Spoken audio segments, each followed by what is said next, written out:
Hey guys, welcome back to my channel. I want to give further updates to my build. So I changed my amulets to this amulet. It gives +3 malice, +3 ranks to all imbuement skills, and +3 ranks to subterfuge skills, which includes poison trap and dark shroud.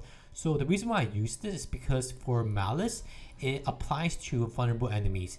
And for weapon mastery, I believe what happens in weapon mastery is that if you have both sword and dagger, then the times that you hit with the sword will be buffed with 9% increased damage, but the times that you hit with a dagger will be 15% to healthy enemies. And since I'm using combination, then sometimes I get the 15% to healthy enemies buff instead of the 9%. And so that is an issue because the 15% to healthy enemies does not always apply to your attacks because sometimes they fall below 80%.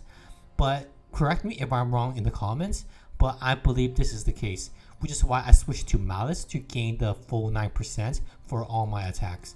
And for subterfuge skills, well, I want to have reduction damage from close enemies, but it rolled into this, so I won't complain because it saves me 2 skill points from the tree since I'm using Dark Shroud now and Poison Trap. So I do not use any modifiers for Dark Shroud because they're not really that useful anyway since they only knock down enemies, but I knock them down anyway with trick attacks. And also the 10% extra damage. This is nice, but I feel that my poison damage is already strong enough, so I don't really need it.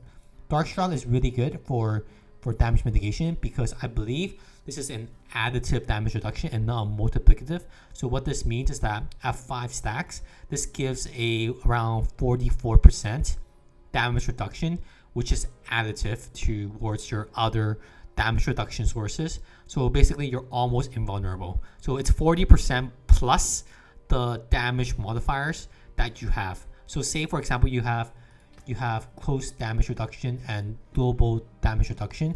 This gets multiplied with each other until you have say around 50 to 60% damage reduction.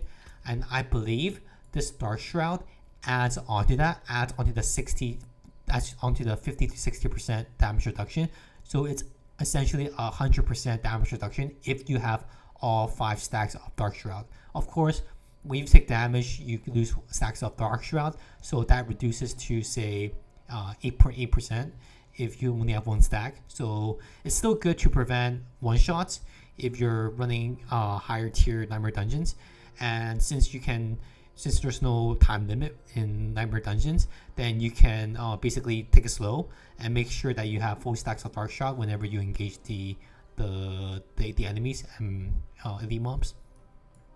And that's about it. I basically do not have any points into the other areas, for example Aftermath or these lucky hit ones, and I do have Deadly Venom maxed out, mainly because I have points saved up from Enhanced Shadow Step and Methodical Shadow Step. I do not have these, so I saved 2 points, and so I put it into Deadly Venom.